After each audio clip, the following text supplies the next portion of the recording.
¿Qué tal? Muy buenas noches, bienvenidos, bienvenidas. Esto es Hagan Algo en una semana muy pero muy delicada para la coalición de gobierno, muy pero muy delicada para el oficialismo, para el Frente de Todos, desde su constitución, allí por la campaña del 2019. Hoy vamos a estar haciendo doble clic sobre los principales aspectos que rodean a la interna de la coalición oficialista. Vamos a hablar de la cuestión política, vamos a hablar de la cuestión económica y vamos a hablar de la cuestión judicial, que son los tres grandes ejes donde, por lo menos para nosotros, aparecen más claramente las internas en el oficialismo. Un oficialismo que, por otro lado, encaró su semana más difícil, no tanto por los hechos que ocurrieron en público, sino por las situaciones que se materializaron en privado, o que casi se materializan en privado. Hay una situación que recorre tanto al esquema del presidente como al de la vicepresidenta, ya abiertamente en conversaciones privadas, que es la conveniencia o no de que el Frente de Todos siga existiendo como tal. Lo pongo de otra manera. Si el Frente de Todos como tal se va a romper con alguna decisión fuera del gobierno, con alguna facción del Frente de Todos fuera del gobierno, si va a continuar esta inercia tóxica, es decir, si estas discusiones que se dan, algunas a cielo abierto y otras en off the record, lo digo esto y hago énfasis, porque fue una de las cuestiones que más le molestaban a Cristina Kirchner y a Máximo Kirchner sobre el ex vocero del presidente, o señalaban en realidad al ex vocero del presidente, a Juan Pablo Biondi, por ese famoso off the record que tanto molestaba al dispositivo kirchnerista, y en el que hace un rato se refirió Sergio Massa también, en una frase que remonta a otra situación crítica del peronismo. Vamos a escuchar lo que dijo Sergio Massa sobre el off the record, la manera en que lo dijo y qué significa esto como mensaje hacia afuera y sobre todo hacia adentro del Frente de Todos. Nosotros tenemos la responsabilidad política, porque además tenemos la responsabilidad del gobierno de la Argentina, de puertas adentro, porque yo diría que parte del problema más serio que tiene la política argentina es que... Bueno, no lo dice en el corte, no sé por qué terminó ahí, porque en un momento habla Sergio Massa sobre los machos del off. Eso es textual lo que dice Sergio Massa en el video a medias que acabamos de compartir. Es la misma frase, el mismo término que utilizó en su momento un vicepresidente para referirse, sin decirlo, a un ministro de Cristina Kirchner. Estoy hablando de Amado Boudou y de Florencio Randazzo. ¿Por qué esto es importante? Porque las deliberaciones que se están dando en el Frente de Todos, insisto que algunas son públicas, como los videos de la Cámpora, la respuesta de Juan Manuel Olmos y de Cecilia Todesca, el tuit de Juliana Di Tulio, la carta de Máximo Kirchner, la carta de la Cámpora, las declaraciones de Leandro Santoro. Esas son discusiones que se dan a viva voz, otras ocurren en privado. El viernes dice gente que habló con el presidente que estaba con un especial malestar por la dinámica que se estaba dando en el Frente de Todos. Y que coincidió con una presencia muy permanente de un sector del dispositivo cercano a Alberto Fernández que le recomienda romper con el kirchnerismo. Es decir, que lo que sostiene, uno entiende en base al volumen electoral de la vicepresidenta, que esto tiene más que ver con la conformación de una identidad que con el 2023 como horizonte, porque nadie puede pensar en el Frente de Todos, es desafiar a la aritmética, que puede ganar sin los votos de la vicepresidenta. Y la idea de recrear algo parecido a lo que hizo Roberto Lavagna en el año 2019, no con el mismo resultado seguramente, pero sí con el mismo dispositivo de poder. Una serie de gobernadores de la zona núcleo, una parte del establishment, los movimientos sociales y la Confederación General del Trabajo. Uno de los problemas que tiene esta hipótesis, al margen de que prescinde de algo muy valioso a la hora de ir a elecciones, que son los votos, en este caso de la accionista mayoritaria,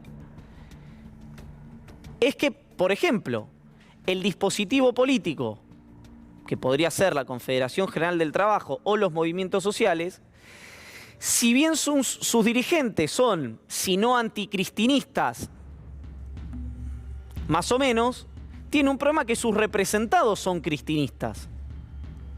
Entonces, la posibilidad de escindirse los representantes de los representados es tan desaconsejable como lo que le está pasando al Frente de Todos, que está escindiendo a sus representados de sus representantes. ¿Por qué? Y perdón, quiero ser enfático con esto. La persona que más desalienta esto hasta el momento es el propio presidente de la Nación, Alberto Fernández. Ahora, ¿por qué esto es importante? Bueno, porque en buena parte de la militancia peronista, en buena parte de la militancia kirchnerista, en la militancia sindical, de los movimientos sociales o en la militancia silvestre, no se ve cómo se detecta en la superestructura una responsabilidad clara de este momento. Luego de la vorágine de la discusión por el acuerdo con el Fondo Monetario Internacional, probablemente la demanda de esa base militante sea: déjense de hinchar la paciencia. No distingue tan claramente como sí distinguen cada una de las tribus del Frente de Todos quién es el responsable. Obviamente para el kirchnerismo, por los argumentos que da, que es: no nos escucharon con la gestión económica y acá estamos. No nos escucharon con la estrategia electoral y perdimos. No nos escucharon con la estrategia política y así está el Frente de Todos. La posición del kirchnerismo, la posición de Alberto Fernández es: por no hacer y escuchar demasiado en materia económica, en parte tenemos un problema vinculado, por ejemplo, al tema subsidios, e igual perdimos las elecciones. Y el hecho de no haber hecho paso, y señalan al kirchnerismo como parte de ese problema, fue lo que nos complicó la estrategia electoral. Bueno, obviamente tanto una versión como la otra es negada o matizada por cada uno de los espacios, pero la situación de deterioro se mantiene. Es decir, la percepción de esa gente que tiene que votar al Frente de Todos se sigue manteniendo. Lo interesante de esto es que en el medio de esta situación, el punto central, que es la discusión por el acuerdo con el Fondo Monetario Internacional, tiene dos certezas. Uno es que nació muerto. Es un acuerdo cuyas variables son papel pintado luego de la guerra de Rusia y Ucrania. Es decir, es simpático si no fuera complejo para la coalición oficialista, porque el punto central que generó las discusiones más acaloradas en el dispositivo de gobierno hoy no existe más, en casi todas sus variables. O mejor dicho, en las variables centrales, por ejemplo el tema de la energía, que impacta en subsidios, que impacta en el déficit, que es uno de los ejes centrales, si no el central del acuerdo con el Fondo Monetario Internacional. Y otro punto donde no hace sentido el acuerdo con el Fondo después de esta situación es en la política antiinflacionaria. Hoy hablé con prácticamente todos los responsables del área económica del presidente. Bueno, la sensación que uno se lleva de esta situación es que se resigna, no se resigna porque no vaya a hacer nada el gobierno, porque va a haber medidas de las que vamos a hablar en instantes, pero a una inflación superior, tal vez bastante superior, al 50%. Y hay algo interesante de un estudio que hizo la consultora P×Q de Manuel Álvarez Agis, que miró todos los programas con el Fondo Monetario Internacional en contextos similares o en países similares o en situaciones macroeconómicas similares al que tiene la Argentina hoy. Es decir, por ejemplo, la convertibilidad no, pero sí situaciones como, insisto, parecidas a las que atraviesa nuestro país. Bueno, 12 meses después del acuerdo con el Fondo Monetario Internacional, todos los países tenían inflaciones iguales o superiores a las que tenían al momento de comenzar el programa. Si está mirando Máximo Kirchner o Cristina Kirchner dirán: ¿y entonces para qué hacemos el acuerdo? Bueno, mi verdad relativa, ya lo he dicho, es que la alternativa era un deterioro de todas estas variables que estamos hablando mucho mayor y mucho más acelerada. Pero eso lo podemos entender quienes como dijo en su momento en una entrevista en un canal de aire Ricardo Darín, nos damos 2 duchas de agua caliente por día.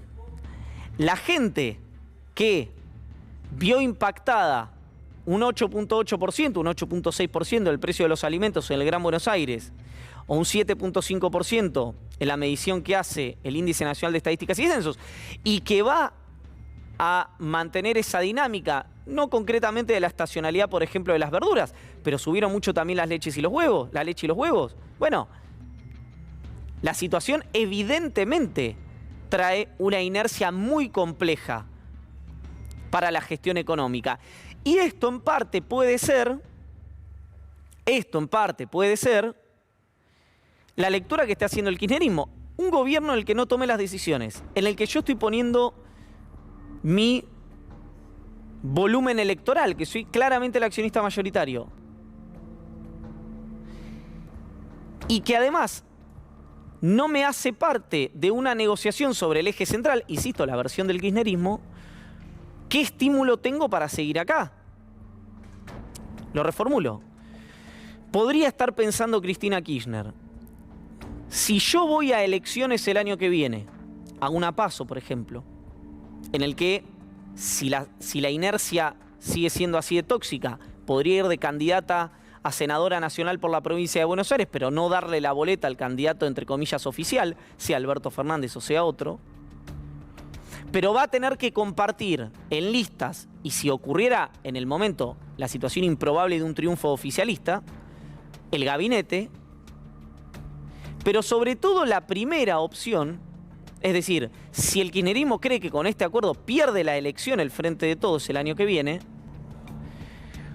Cristina Kirchner podría decir, el 50% de 40 puntos dentro de una derrota es menos que el 100% de 35, suponiendo que estos sean los números los cuales lo estamos haciendo girar en el aire. Alguien podría también decir, ojo,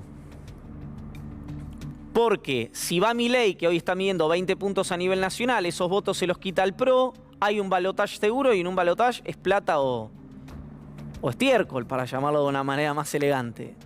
Bueno, toda esta discusión se está dando hoy en el gobierno, en una situación en la que Janet Yellen, la secretaria del Tesoro de los Estados Unidos, anuncia que perdió la batalla contra la inflación, por lo menos este año, y en Argentina le declaramos la guerra. Vamos a hablar hoy con